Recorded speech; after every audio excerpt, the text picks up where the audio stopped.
사랑하는 생명사랑교회 여러분, 전국의 성도 여러분, 지난 일주일 동안 평안하셨습니까? 오늘 예배를 참여하신 여러분 모두에게 우리 주 예수 그리스도의 생명과 평화가 함께 하시길 빕니다. 오늘은 성령 강림 후 11째 주일이고 우리 교단이 지키는 평화통일 주일입니다. 예배 중에 현장 예배에서는 성찬식이 있습니다. 그리고 오늘 오후에 우리 서울 북로의 남녀 신도의 3지구가 함께 모여서 8.15 광복 기념 평화통일 예배를 함께 드립니다. 우리 교회에서 드리고 제가 설교합니다. 우리가 매주 지키고 있는 지구를 위한 환경 실천 이번 주 주제는 지역 농산물을 이용합시다입니다.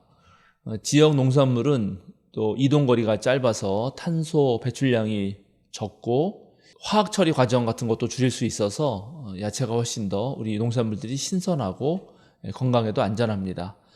주변에 가까운 로컬 푸드 매장 자주 이용하셔서 지역 농산물로 우리의 먹거리를 채우면 좋을 것 같습니다. 오늘 주보에 끼워드렸는데 다음 주에는 우리 사랑의 장기 기증운동본부와 함께하는 생명나눔 예배로 드리려고 합니다. 안내물을 참조하셔서 우리 모두가 소중한 우리의 어떤 장기들을 나중에 정말 필요한 분들에게 나눌 수 있는 그런 기회가 되면 좋을 것 같습니다. 오늘 저녁 7시 30분에 사도신경 모임 24번째 시간이 있습니다. 주제는 바울의 예수입니다.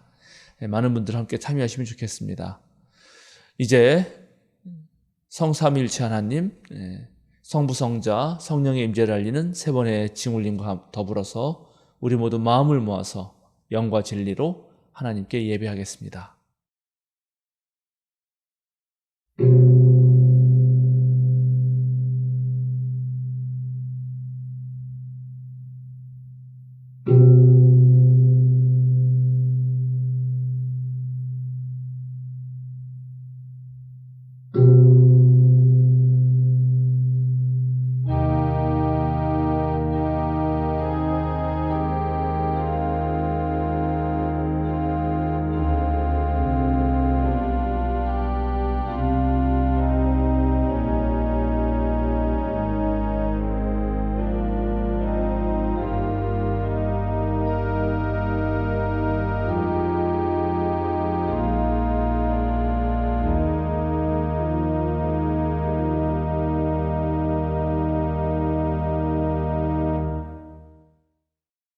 주님은 우리의 구원자시요 우리의 방패이시니 우리가 주님을 기다립니다.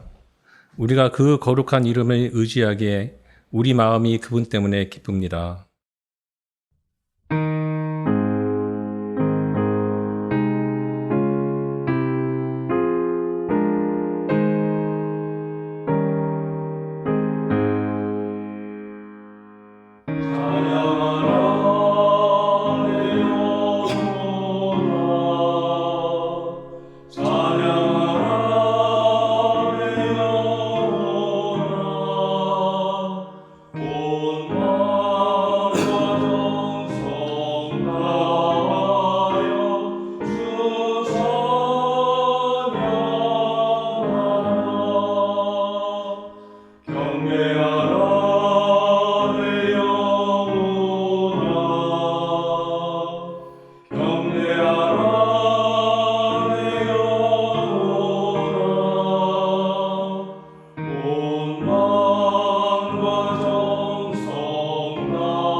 여호와께 감사하고 그의 이름을 불러아뢰며 그가 하는 일을 만민 중에 알게 할지어다.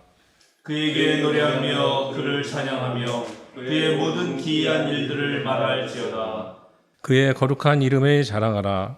여호와를 구하는 자들은 마음이 즐거울지로다. 여호와와 그의 능력을 구할지어다. 그의 얼굴을 항상 구할지어다. 그의 종 아브라함의 후손 곧 택하신 야곱의 자손 너희는 그가 행하신 기적과 그의 이적과 그의 입의 판단을 기억할지어다. 그는 여호와 우리 하나님이시라. 그의 판단이 온 땅에 있도다. 그는 그의 언약 곧 천대에 걸쳐 명령하신 말씀을 영원히 기억하셨으니 이것은 아브라함과 맺은 언약이고 이삭에게 하신 맹세이며 야곱에게 세우신 율례 곧 이스라엘에게 하신 영원한 언약이라. 이르시기를 내가 가나안 땅을 내게 주어 너희에게 할당된 소유가 되게 하리라 하셨도다. 아멘.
최경숙 장로님의 목회 기도가 있겠습니다. 사랑과 용서의 하나님, 지난 한 주도 폭풍우 속에서 우리를 지켜주시고 이 시간을 구별하여 주님을 찾게 하시니 감사합니다. 이 시간 회개의 기도와 감사의 찬양을 드리면서 세상에서 상처받은 마음들, 칼날같이 예민했던 감정들을 내려놓습니다. 그리고 다시 주님의 사랑으로 충만해지고 주님의 생각과 뜻을 새기는 소중한 예배 시간이 되게 하옵소서. 천지를 창조하시고 운행하시는 하나님, 이번 여름은 끝날 것 같지 않은 폭염과 폭우, 태풍으로 기후위기를 절감하고 있습니다. 우리 앞에 닥친 이 재앙이 인간들의 실용을 위해 무참히 파괴된 자연의 몸부림처럼 보입니다. 더 늦기 전에 자연이 울부짖는 소리에 귀 기울이며 참여하게 하소서. 하나님의 창조 질서를 회복하는 데 동참하는 우리가 되기를 원합니다. 하나이신 하나님, 정치, 경제, 종교마저 어느 한 곳 희망을 볼 수 없는 지금의 우리 사회 현실을 보면 참으로 가슴이 아픕니다. 국가 간의 양극화, 계층 간의 양극화는 이미 도를 넘어선 듯합니다. 강대국과 약소국, 남과 북, 동과 서, 노동자와 사용자, 노인과 젊은이, 남자와 여자, 부자와 가난한 자 사이에 서로의 불신과 갈등으로 골이 깊어질 대로 깊습니다. 능력과 소유를 기준으로 평가받는 사회에서 도태되지 않기 위해 서로 경쟁하고 상대를 더 강하게 배척하며 혐오하도록 만드는 극단적인 불신의 시대이지만 예수를 그리스도라 고백하는 우리는 경쟁이 아니라 공존의 삶으로, 소유가 아니라 나눔과 절제, 섬김의 삶으로 이 세상이 하나님 나라가 될 수 있다는 희망을 가지고 있습니다. 그 희망으로 그리스도인인 우리가 양극으로 끊어진 세상을 이어주는 화해자가 되기를 원합니다. 역사를 주관하시는 하나님, 아직도 전쟁을 끝내지 못한 이 한반도에서 종전 선언을 추진하는 것이 반국가적이라고 말하는 대통령과 무력으로 평화를 지키겠다며 군사력을 경쟁하는 남과 북의 권력자들로 인해 긴장이 격화되고 있는 지금, 그 어느 때보다 절박한 심정으로 8.15 해방을 기억하며 평화 통일을 위해 기도합니다. 우리가 진정 지켜야 할 평화가 어떤 모습인지 너무도 자명한데 힘들게 일구어온 평화가 거대한 세계 질서와 권력에 휘둘려 무력하게 무너지지 않게 하옵소서. 무력이 아니라 포용과 대화, 현명한 외교가 자주적인 평화와 통일의 길이라는 사실을 기억하며 분열의 이 땅을 위해 눈물 흘리는 백성이 되게 하옵소서. 하나님이 바라시는 진정한 평화와 통일은 모두가 하나의 체제, 하나의 이념으로 똑같은 생각을 하는 것이 아니라 서로 다른 이념과 다른 생각을 가지고도 서로를 인정하며 우리 모두 하나님이 창조하신 존엄한 존재로 함께 살아가는 것이라는 것을 믿으며 신앙의 양심으로 외치는 평화의 사도가 되게 하옵소서.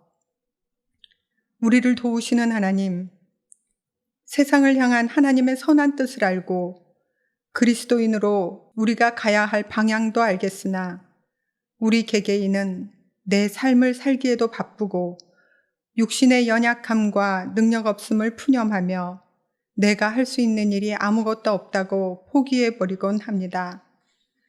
그러나 빈 들판에서 5,000명이 먹고 12강주리가 남았던 기적의 시작이 어린아이가 수줍게 내어놓은 보리떡 5개와 물고기 2마리였다는 사실을 우리는 알고 있습니다. 가진 것이 없어서, 능력이 없어서 아무것도 할 수 없을 것 같을 때 함께 같은 자리에 서 있어 주는 것만으로도, 우리의 시선을 예수님과 일치시키는 것만으로도 누군가에게는 희망이 되고 위로가 되며 세상을 변화시킬 커다란 힘이 될 수 있음을 기억하게 하옵소서. 우리의 작은 관심과 동행으로 성경 속 기적을 우리 사회가 경험할 수 있기를 간절히 소망합니다. 이제 말씀을 통해 우리에게 주시는 하나님의 뜻을 다시금 깨닫고 그 뜻에 따라 우리의 마음과 생각과 말이 달라지고 행동으로 움직이는 한 주의 삶이 되도록 인도하소서. 약한 우리와 함께 이 땅에서 이루어질 하나님 나라를 꿈꾸셨던 예수 그리스도 이름으로 기도드립니다. 아멘.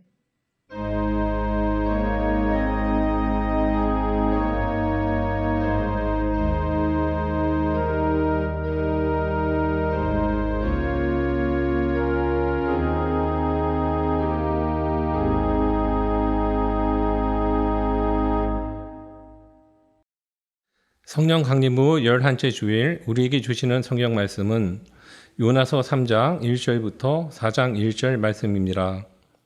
한 절씩 교독하시고 마지막 절은 함께 읽겠습니다. 주님께서 또다시 요나에게 말씀하셨다.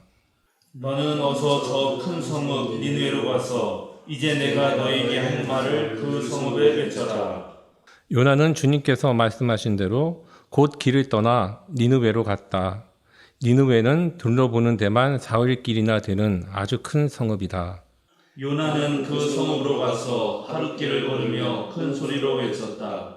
40일만 지나면 니느웨가 무너진다. 그러자 니느웨 백성들은 하나님의 말씀을 믿고 금식을 선포하고 그들 가운데 가장 높은 사람으로부터 가장 낮은 사람에 이르기까지 모두 굵은 베옷을 입었다. 이 소문이 니느웨 왕에게 전해지니 그도 임금의 의자에서 일어나 걸치고 있던 임금의 옷을 벗고 굵은 베옷을 입고 잿더미에 앉았다. 왕은 니느웨 백성에게 다음과 같이 선포하며 알렸다. 왕이 대신들과 더불어 내린 칙령을 따라서 사람이든 짐승이든 소떼든 양떼든 입에 아무것도 대서는 안 된다. 무엇을 먹어도 안 되고 물을 마셔도 안 된다.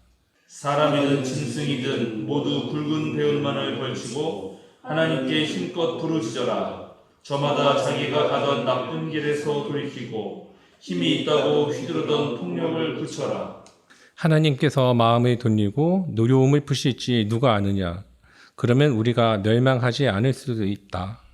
하나님께서 그들이 뉘우치는 것, 곧 그들이 저마다 자기가 가던 나쁜 길에서 돌이키는 것을 보시고 뜻을 돌이켜 그들에게 내리시겠다고 말씀하신 재앙을 내리지 않으셨다. 다 같이 요나는 이 일이 매우 못마땅하여 화가 났다.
한문택 목사님이 신앙인의 불신앙과 비신앙인의 신앙이라는 제목으로 말씀 전해 주시겠습니다.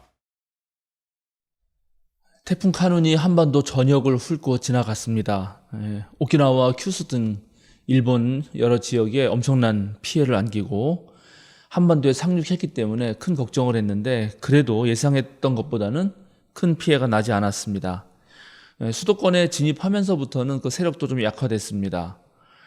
중앙재난안전대책본부 발표에 따르면 지난 금요일 오전 6시 기준으로 공공시설 184건, 사유시설 177건의 피해가 있었습니다.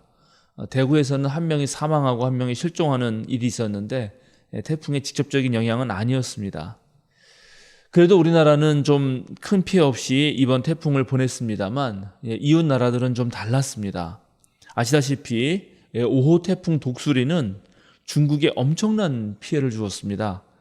중국의 수도 베이징에는 1년치 비가 하루 만에 쏟아졌고 600년 동안 한 번도 침수되지 않았던 자금성마저 침수되면서 그야말로 수도 베이징이 정말 아수라장이 되었습니다. 태풍 카누로 인해서 막대한 피해를 입었던 일본은 또 다른 태풍, 7호 태풍 란이 지금 올라오고 있는 중입니다. 한편 뉴스를 보니까 지상 낙원으로 불리고 정말 세계적인 휴양지였던 하와이에는 산불이 허리케인에 의해서 급속도로 확대되면서 마우이 섬 같은 경우는 전체 섬의 80% 이상이 전소되는 정말 하루아침에 섬 전체가 잿더미가 되고 말았습니다. 북유럽 또한 역대급 폭우로 인해서 스웨덴에서는 철도 제방이 붕괴되면서 120명을 태운 철도 열차가 탈선하는 일이 있었고, 노르웨이에는 가장 긴 강인 글롭 마강이 50년 만에 최고 수위가 되면서 댐 일부가 파손되어서 물난리를 겪었습니다. 유럽 중부의 슬로베니아는 한 달치 강수가 또 하루 만에 쏟아져서 국토 면적 전체의 3분의 2가 홍수 피해를 입었습니다. 미국은 폭염과 토네이도로 쏙대바지되었고, 또 알래스카도 빙하가 녹아서 강물이 불어나고 나무와 집들이 그 불어난 강물에 함께 쓸려갔습니다. 이렇게 전 세계적으로 가뭄과 폭염, 산불과 홍수 같은 극단적인 날씨가 계속 이어지고 있고, 많은 전문가가 경고해왔던 기후재앙이 이제 본격적으로 시작되고 있습니다.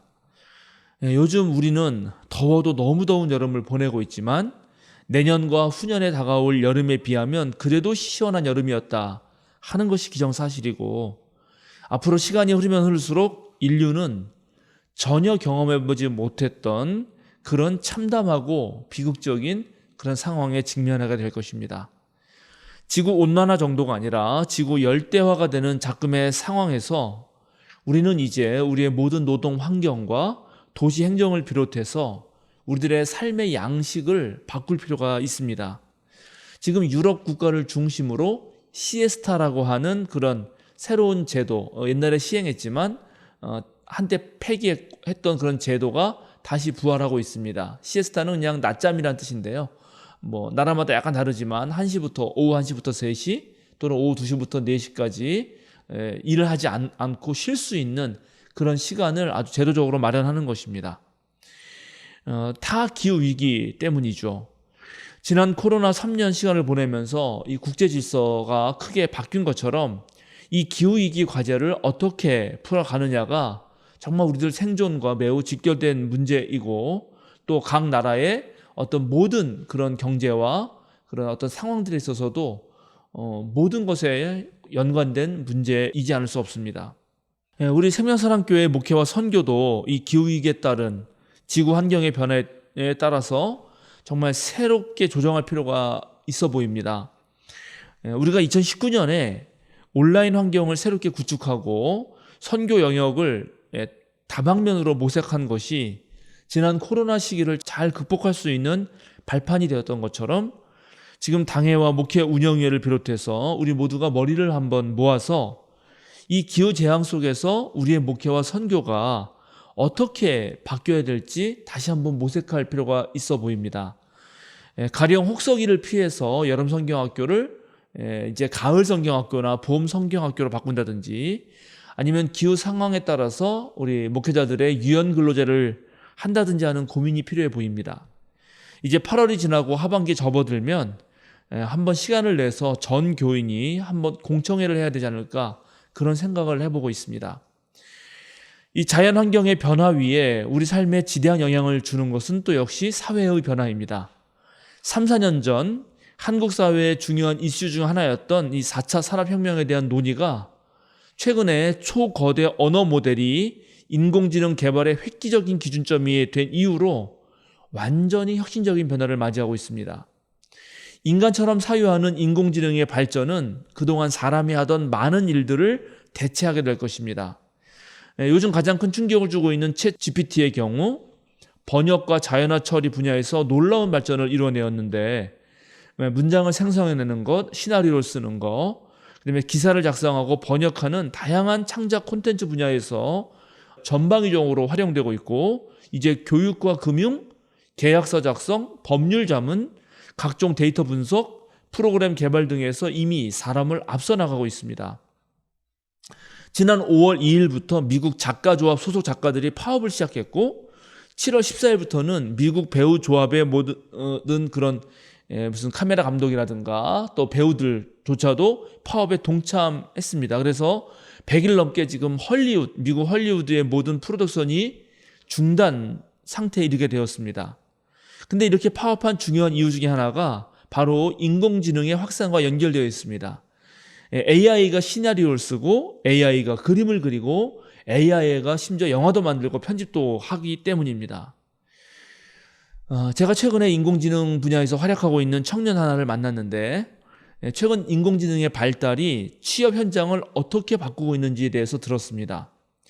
예전에 회사에서는 새로 직원을 뽑을 때 정말 그 분야에 대해서 가장 잘 알고 많이 알고 똑똑한 그런 사람들을 주로 뽑았습니다. 그런데 구글과 같은 검색 엔진이 상용화되면서부터는 검색 능력이 뛰어난 사람을 주로 찾게 됩니다. 그런데 요즘에는 이제 인공지능이 만들어내는 그 엄청난 앱을 적재적소에 배치할 줄 아는 사람이 최고로 인기가 높다는 것입니다. 물론 이 이야기는 미국 이야기이긴 하지만 앞으로 한국 사회도 그렇게 바뀔 것이 분명합니다. 인공지능을 잘 활용할 줄 아는 사람, 그런 사람과 인공지능을 잘 활용할 줄 모르는 사람의 삶의 질은 확연히 차이가 날 것이고 이 문제는 아주 이 사회의 중요한 문제로 이슈가 될 것입니다. 또 우리가 좀 더 안전하고 행복한 삶을 살기 위해서 매우 중요한 환경 중에 하나는 바로 이 국가를 이끌어가는, 나라를 이끌어가는 올바른 지도력을 확보하는 것입니다. 그래서 자연과학의 발달 못지않게 이 사회의 다양한 갈등을 조절해주고 또 냉혹한 국제 질서 속에서 자국민의 안전을 담보할 수 있는 정치가 매우 중요합니다. 그런데 지금 우리 모두가 경험하고 있듯이 지금의 정부는 너무나 무능력하고 무책임하면서도 뻔뻔스럽기까지 합니다.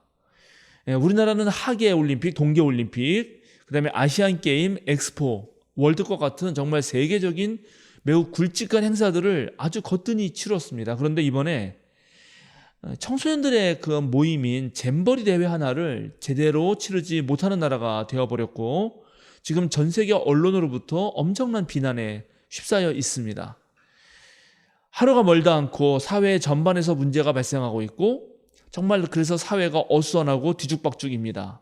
그렇게 국가를 운영하고 있기 때문에 국민은 언제 어디서 또 어떤 사고가 터질지 몰라서 불안하고 또 각자가 스스로의 안전과 또 생명을 보존하기 위해서 스스로 삶을 도모하는 그런 각자 도생의 길로 가고 있습니다. 이런 모든 상황들이 지금 우리들을 더욱더 지치게 만들고 있는 것입니다. 기후위기로 인한 자연의 변화, 인공지능에 의한 사회 변화, 그리고 정치와 경제의 난맥상은 우리의 신앙생활에도 영향을 주고 또 교회의 목회와 선교에도 새로운 어떤 변화를 요청하고 있습니다. 특별히 한국 사회는 코로나를 겪으면서 이전보다 훨씬 더 세속화된 사회로 변하고 있습니다. 무종교인들이 무려 63.4%나 됩니다. 2, 4년 전에만 해도 53%였는데 벌써 10%나 늘었습니다. 그래서 교회는 점점 왜소화되고 고령화되어 가고 있습니다.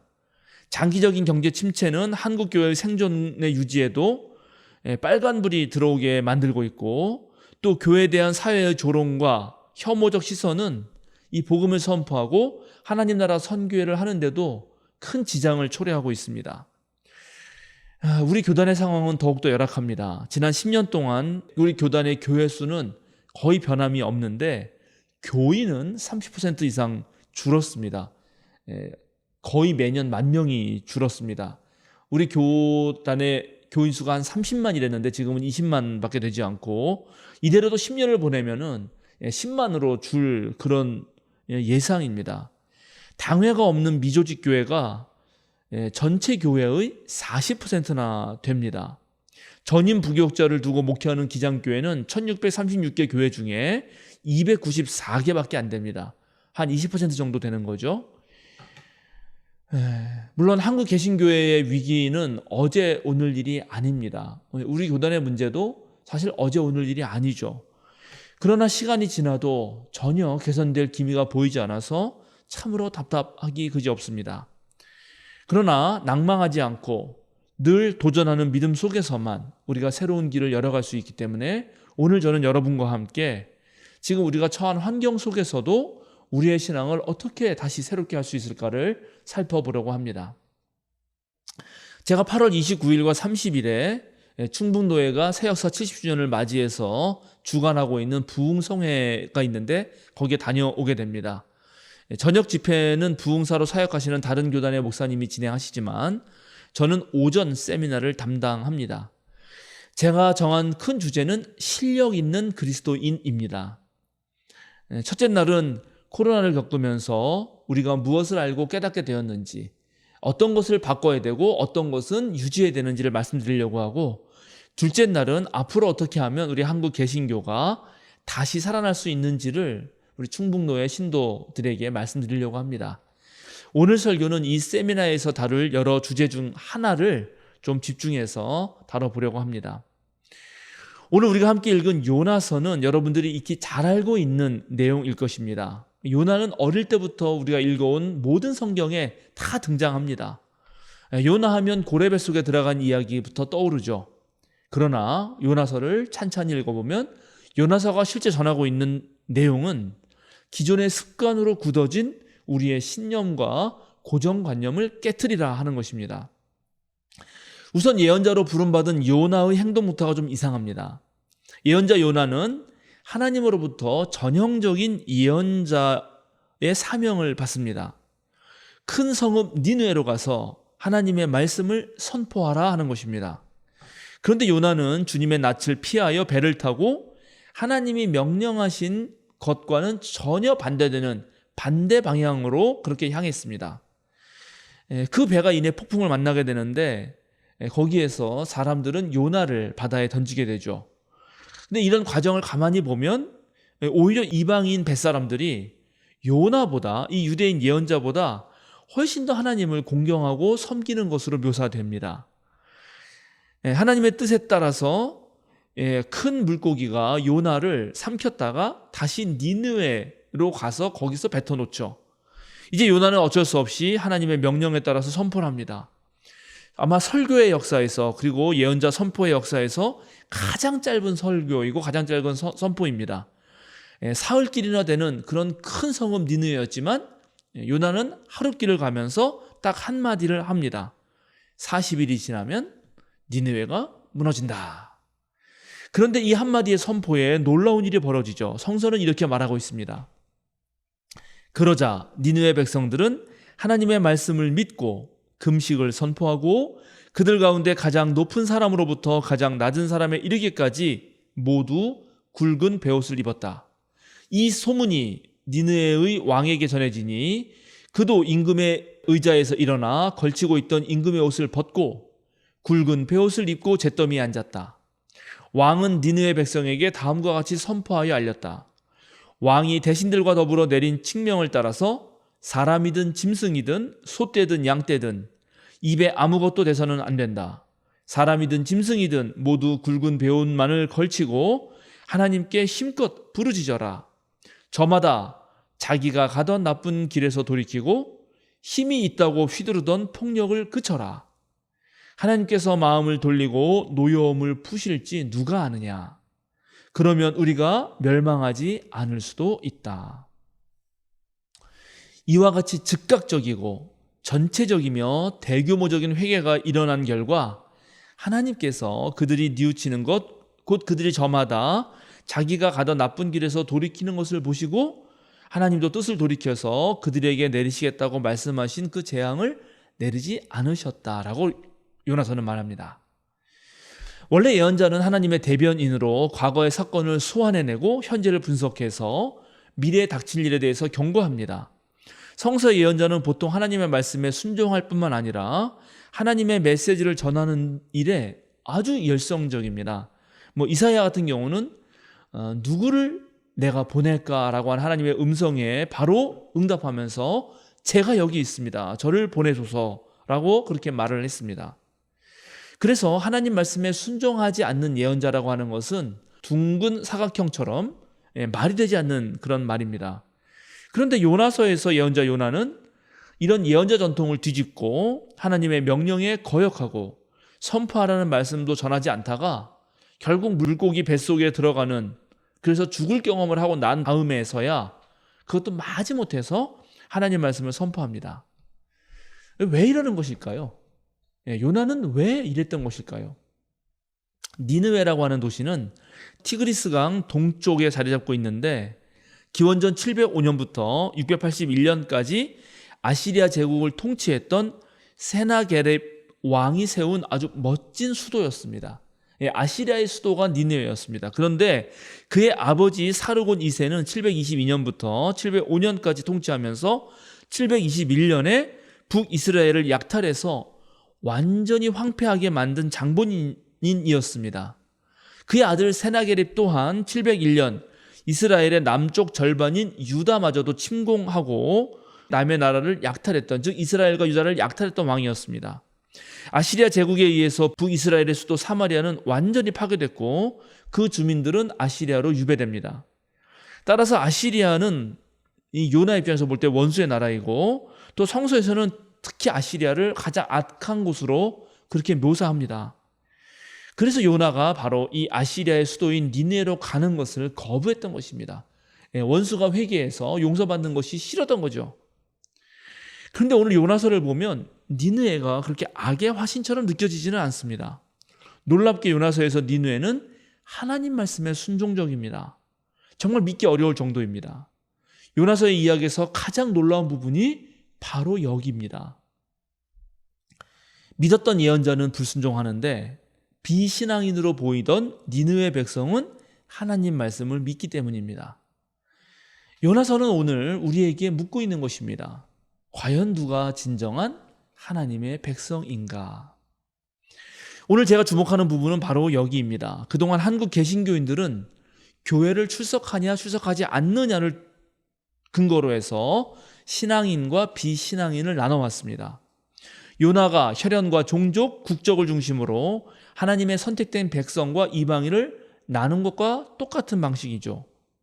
그런데 하나님의 높고 깊은 뜻에서 보면 하나님의 사랑을 받는 데서 제외되는 존재는 아무도 없다라고 하는 것입니다.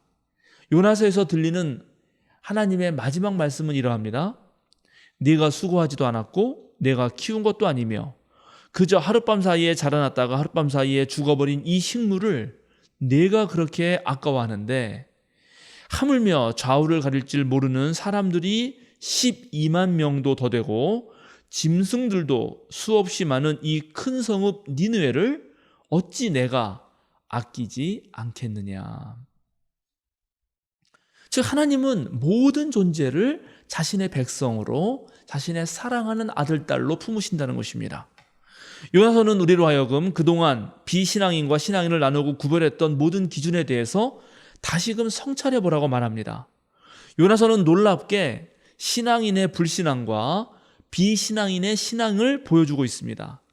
하나님을 믿는 사람들에게서 기대되는 말이나 행동이 오히려 신앙인이 아닌 사람들, 즉 비신앙인들에게 나타나고 있다는 것입니다. 오늘날 한국 개신교가 하나님의 백성으로서 존중받지도 못하고 거룩한 영의 능력을 보이지 못하는 이유가 과연 어디에 있을까요? 간단합니다. 신앙인 듯 보이지만 실은 참된 신앙이 없기 때문입니다. 하나님을 제대로 믿지도 않으면서 비신앙인이나 또는 다른 종교인들을 배제시키고 무시하고 하는 그런 행동을 했기 때문에 놀랍게 한국 개신교는 오늘날 한국 사회에서 왕따가 되었습니다. 교회 출석을 신앙인의 기준으로 삼으면서 신앙인들, 즉 교인들이 했던 가장 큰 잘못은 하나님을 자기가 다니는 교회 또는 자신이 믿고 있는 교리나 신념 체계 안에 가둔 것입니다. 이 세상에서 활약하시는 하나님을 만나지도 못하고 보지도 못한 채 교인들은 그저 자신이 생각하는 신념, 하나님 이미지에서 벗어나는 것을 용납하지 않았고 심지어 자신과 다른 생각에 대해서는 가차없이 공격도 했습니다. 그런데 그 모두가 놀랍게 신앙의 이름으로 자행됩니다. 하나님의 이름으로 극우적 신념을 표현하고 하나님의 이름으로 욕망의 성취를 정당화했습니다. 각자가 가진 저마다의 신념은 아주 투철한데 가만 봤더니 그들의 삶 속에서 전혀 참된 신앙인이 갖추어야 할 그러할 태도와 자세와 행동이 나타나고 있지 않았다는 것입니다. 참신앙이란 무엇일까요? 참신앙이란 예수님을 의지해서 예수님의 삶과 가르침을 따르는 것입니다. 그런데 그동안 한국 교인들은 교회 활동에는 충성하면서도 예수님을 따라 일상을 살아가는 것에는 매우 미숙했습니다. 11조를 드리고 교회에 충성 봉사하지만 온유하고 겸손하고 약자들에 대한 공감 어린 마음으로 그들을 돕는 일에는 정말 소홀했던 것입니다. 교회에서는 열심히 있는 믿음으로 존경을 받을지는 모르지만 회칠한 무덤처럼 세상에 나아가서는 전혀 다른 모습으로 돌변하는 그런 그리스도인들이 많았던 것입니다. 예수님이 강하게 비판했던 그 바리새파 사람들의 위선적 모습이 오늘날 바로 세상과 소통하지 못한 우리 한국 교인들의 삶에서 그대로 드러나고 있는 것입니다. 이제 앞으로 한국 교회의 부활은 성숙한 교인들의 일상의 삶에서 드러나는 선한 행위, 그의 인격에서 풍기는 품위와 고결함, 고난과 고통, 억울함도 묵묵히 견뎌내는 그런 인내의 모습 속에서만 가능할 것입니다. 알렉산드리아에 있는 콥트 교회의 교황 시릴 6세의 법률 고문이었고 또 평신도 지도자로 놀라운 활약을 보여주었던 아델 베스타프로스라는 사람이 이런 말을 남긴 적이 있습니다. 다른 이들을 참아주는 것이 사랑이요, 자신을 참고 견디는 것이 희망이며 하나님을 참고 기다리는 것은 믿음이다. 그렇습니다. 한국 교회는 자신의 일상의 삶에서 다른 이들을 참아주고 자신을 믿어주며 어떤 상황에서도 하나님을 기다리며 참아내는 이들을 통해서만 갱신될 수 있을 것입니다. 사랑하는 생명사랑교회 여러분, 전국의 성도 여러분, 하나님은 교회보다 크십니다. 하나님은 그리스도교 밖에도 계십니다. 하나님은 우주를 지으신 분이시기 때문입니다. 하나님은 우주보다 큰 분입니다. 하나님은 우리 눈에 비신앙인으로 보이는 그런 사람들을 통해서도 자기 뜻을 펼치십니다. 신앙인이라고 자처하면서 우리가 불신앙적 삶을 살아갈 때 놀랍게 우리가 오히려 하나님의 반대자가 되는 것입니다. 교회를 다니지 않아도 예수가 보여주셨던 삶의 태도, 즉 하나님에 대한 신뢰와 소에 대한 이웃에 대한 적극적 사랑을 펼쳐 보이는 그런 사람이 있다면 바로 그 사람이 하나님의 사람일 것입니다. 한국 교회는 그동안 교회 밖에서도 활동하시는 하나님을 보지 못했습니다. 이제 하나님, 이 우주를 운행하시고 역사를 이끄시는 하나님을 우리는 볼 줄 알아야 합니다. 사회와 소통하지 못했던 그런 교만한 모든 마음을 우리는 내려놓아야 합니다. 교회만 와야, 교회에 들어서야 구원을 받는다는 생각도 버려야 합니다. 기존의 종교 제도가 제공하는 그런 신앙생활을 해야만 구원을 얻는다는 가르침은 사실은 크게 잘못된 것일 수 있습니다. 구원의 주체는 하나님입니다. 하나님은 종교 생활을 하느냐 하지 않았느냐가 아니라 하나님의 뜻에 따라서 일상적 삶을 살았는가 살지 않았는가로 구원을 결정하실 것입니다. 교회 열심히 다니면서 주님의 이름을 부르고 주님의 이름으로 예언도 하고 주님의 이름으로 귀신도 쫓아내고 많은 기적을 행한 사람에게 예수님은 이런 말씀을 하셨습니다. 나는 너희를 도무지 알지 못한다. 불법을 행하는 자들아, 내게서 물러가라. 왜일까요? 이들의 활동은 왕성했지만 그 모두가 하늘에 계신 하나님의 뜻을 행하는 것이 아니었기 때문입니다. 사랑하는 생명사랑교회 여러분, 전국의 성도 여러분, 여러분들이 주님 만날 때 저는 여러분들이 주님으로부터 착하고 충성된 종아라고 그렇게 칭찬받기를 바라고 있습니다. 교회 생활도 잘하면 물론 좋은 것이지만 무엇보다 칭찬받을 만한 일상의 삶을 살아가시기 바랍니다. 그리하여 여러분의 선한 행위로 하나님의 뜻을 펼쳐가는 여러분의 행위로 우리 하나님께서 찬양을 받으시고 영광을 받으시는 일이 일어나기를 주님의 이름으로 간절히 축원합니다. 기도하겠습니다.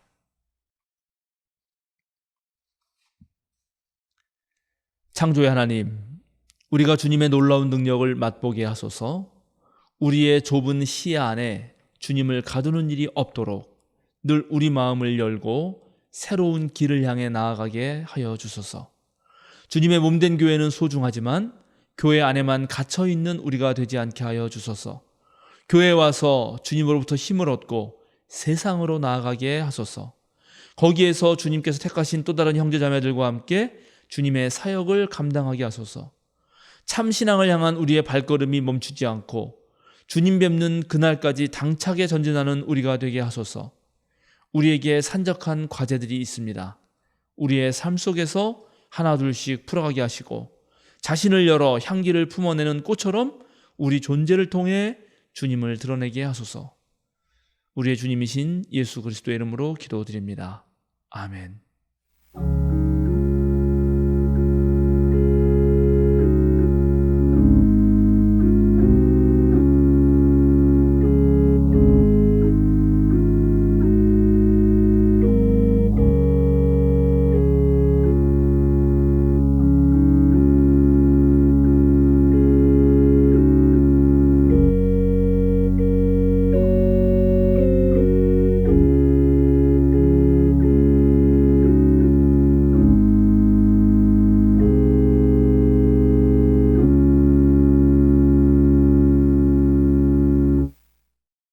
다 함께 생명사랑 신앙고백문으로 우리의 신앙을 고백하시겠습니다. 우리의 궁극적 의미이신 하나님은 세상을 사랑으로 품으시고 따스함으로 다독이시며 모든 생명을 창조하시는 근원입니다.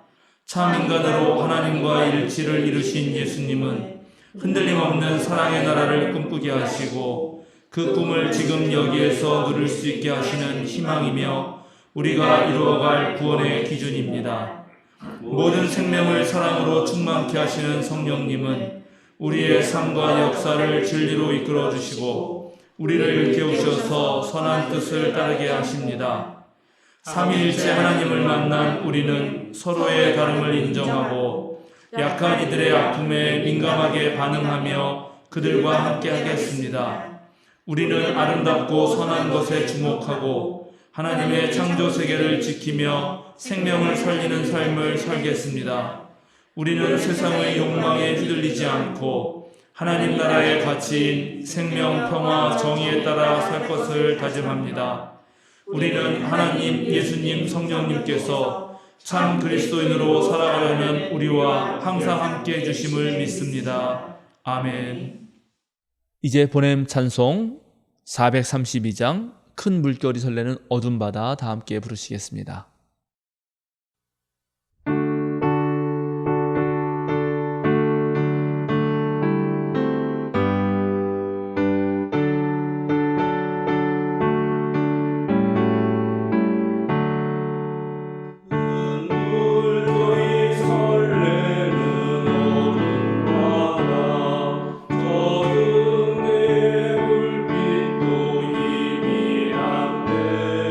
이쁨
사랑하는 생명사랑교회 여러분, 전국의 성도 여러분, 어깨를 쭉 펴고 똑바로 서십시오.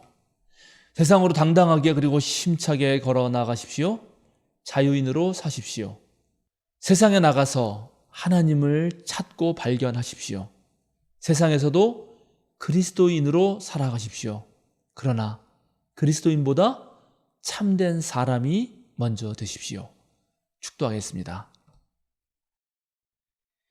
주 예수 그리스도의 사랑이 바람이 되어 여러분을 주님 곁으로 데려가게 하시고, 주 예수 그리스도의 능력이 여러분의 힘이 되어 주님을 섬기게 하시고, 주 예수 그리스도의 기쁨이 생명이 되어 여러분의 영혼을 넘치도록 채워주시길 빕니다.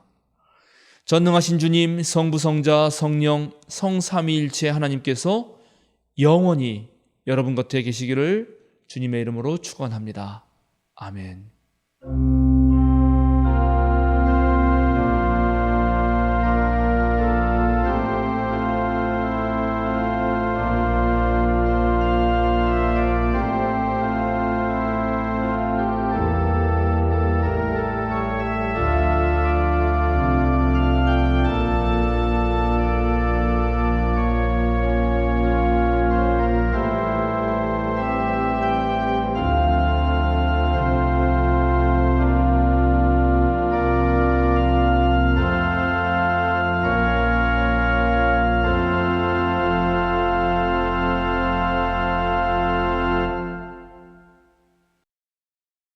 사김과 알림 시간입니다.